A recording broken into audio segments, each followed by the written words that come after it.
ओम नमः शिवाय। शिवजी सदा सहाय। ओम नमः शिवाय। गुरुजी सदा सहाय। जय गुरुजी महाराज। अनंतम अनंतम शुक्राना गुरुजी महाराज।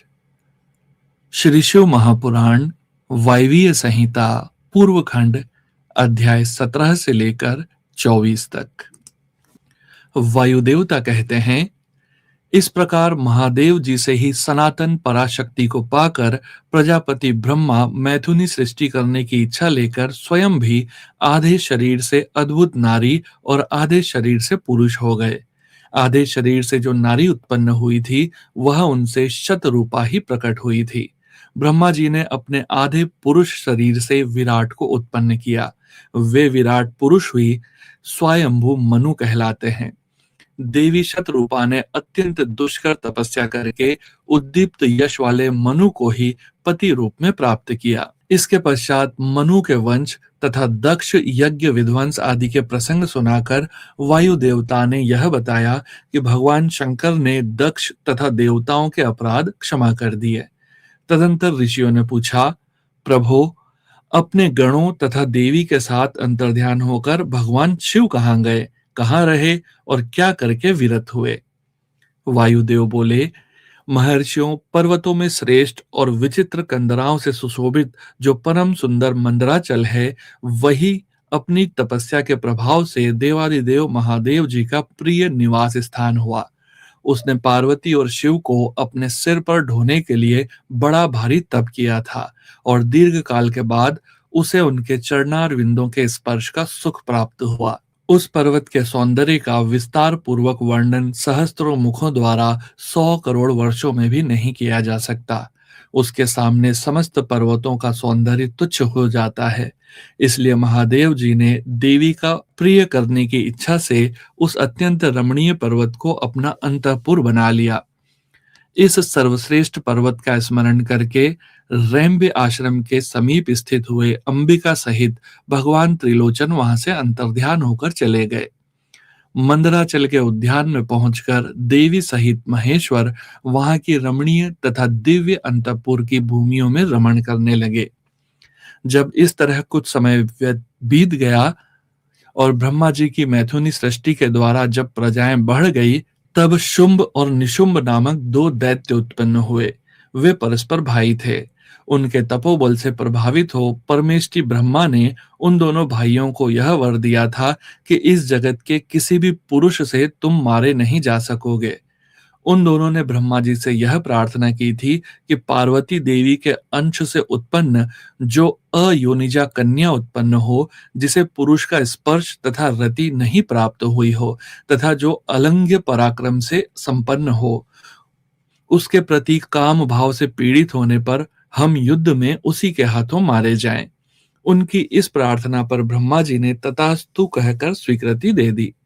तभी से युद्ध में इंद्र आदि देवताओं को जीतकर उन दोनों ने जगत को अनीति पूर्वक वेदों के स्वाध्याय और यज्ञ आदि से रहित कर दिया। तब ब्रह्मा जी ने उन दोनों के वध के लिए देवेश्वर शिव से प्रार्थना की, प्रभो, आप एकांत में देवी की निंदा करके भी जैसे तैसे उन्हें क्रोध दिलाइए और उनके रंग रूप की निंदा से उत्पन्न हुई काम भाव से रहित कुमारी स्वरूपा शक्ति को निशुंभ और शुंभ के वध के लिए देवताओं को अर्पित कीजिए।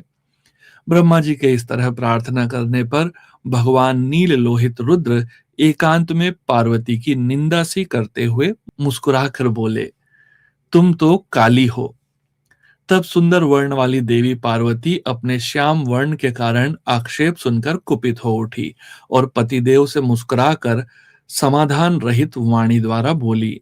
देवी ने कहा, प्रभो, यदि मेरे इस काले रंग पर आपका प्रेम नहीं है तो इतने दीर्घ काल से अपनी शिक्षा का आप दमन क्यों करते रहे हैं? कोई स्त्री कितनी भी सर्वांग सुंदरी क्यों ना हो, यदि पति का उस पर अनुराग नहीं हुआ तो अन्य समस्त गुणों के साथ ही उसका जन्म लेना व्यर्थ हो जाता है।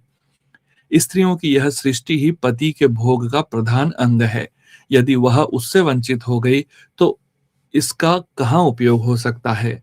इसलिए आपने एकांत में जिसकी निंदा की है उस वर्ण को त्याग कर अब मैं दूसरा वर्ण ग्रहण करूंगी अथवा स्वयं ही मिट जाऊंगी।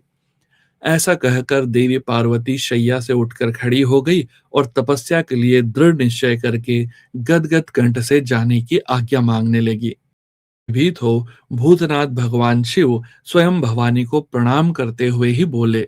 भगवान शिव ने कहा, प्रिय, मैंने क्रीड़ा या मनोविनोद के लिए यह बात कही है। मेरे इस अभिप्राय को न जानकर तुम कुपित क्यों हो गई? यदि तुम पर मेरा प्रेम नहीं होगा तो और किस पर हो सकता है? तुम इस जगत की माता हो और मैं पिता तथा अधिपति हूं।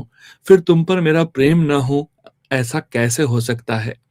हम दोनों का वह प्रेम भी क्या कामदेव की प्रेरणा से हुआ है? कदापि नहीं, क्योंकि कामदेव की उत्पत्ति से पहले ही जगत की उत्पत्ति हुई है। कामदेव की सृष्टि तो मैंने साधारण लोगों के की रति के लिए की है। कामदेव मुझे साधारण देवता के समान मानकर मेरा कुछ कुछ तिरस्कार करने लगा था, अतः मैंने उसे भस्म कर दिया। अब दोनों का यह लीला विहार भी जगत की रक्षा के लिए ही है, अतः उसी के लिए आज मैंने तुम्हारे प्रति यह परिहास युक्त बात कही थी। मेरे इस कथन की सत्यता तुम पर शीघ्र ही प्रकट हो जाएगी। देवी ने कहा, भगवान, पति के प्यार से वंचित होने पर जो नारी अपने प्राणों का भी परित्याग नहीं कर देती, वह कुलांगना और शुभ लक्षणा होने पर भी सत्पुरुषों द्वारा निंदित ही समझी जाती है। मेरा शरीर गौर वर्ण का नहीं है, इस बात को लेकर आपको बहुत खेद होता है। अन्यथा क्रीड़ा या परिहास में भी आपके द्वारा मुझे काली कलूटी कहा जाना कैसे संभव हो सकता था? मेरा कालापन आपको प्रिय नहीं है, इसलिए वह सत्पुरुषों द्वारा भी निंदित है। अतः तपस्या द्वारा इसका त्याग किए बिना अब मैं यहां नहीं रह सकती। शिव बोले, यदि अपनी श्यामता को लेकर तुम्हें इस तरह संताप हो रहा है, तो इसके लिए तपस्या करने की क्या आवश्यकता है? तुम मेरी या अपनी इच्छा मात्र से ही दूसरे वर्ण से युक्त हो जाओ। देवी ने कहा, मैं आपसे अपने रंग का परिवर्तन नहीं चाहती, स्वयं भी इसे बदलने का संकल्प नहीं कर सकती। अब तो तपस्या द्वारा ब्रह्मा जी की आराधना करके ही मैं शीघ्र ही गौरी हो जाऊंगी। शिव बोले, महादेवी, पूर्व काल में मेरी ही कृपा से ब्रह्मा को ब्रह्म पद की प्राप्ति हुई थी, अतः तपस्या द्वारा उन्हें बुलाकर तुम क्या करोगी? देवी ने कहा, इसमें संदेह नहीं कि ब्रह्मा आदि समस्त देवताओं को आपसे ही उत्तम पदों की प्राप्ति हुई है, तथापि आपकी आज्ञा पाकर मैं तपस्या द्वारा ब्रह्मा जी की आराधना करके ही अपना अभिष्ट सिद्ध करना चाहती हूँ। पूर्व काल में जब मैं सती के नाम से दक्ष की पुत्री हुई थी, तब तपस्या द्वारा ही मैंने आप जगदीश्वर को पति के रूप में प्राप्त किया था। इसी प्रकार आज भी तपस्या द्वारा ब्राह्मण ब्रह्मा को संतुष्ट करके मैं गौरी होना चाहती हूँ। ऐसा करने में यहाँ क्या दोष है, यह बताइए। महादेव जी के ऐसा कहने पर वामदेव मुस्कुराते हुए से चुप रह गए। देवताओं का कार्य सिद्ध करने की इच्छा से उन्होंने देवी को रोकने के लिए हट नहीं किया। श्री शिव महापुराण वायवीय संहिता पूर्व खंड अध्याय 17 से लेकर 24 तक संपूर्ण। ओम नमः शिवाय। शिवजी सदा सहाय। ओम नमः शिवाय। गुरुजी सदा सहाय।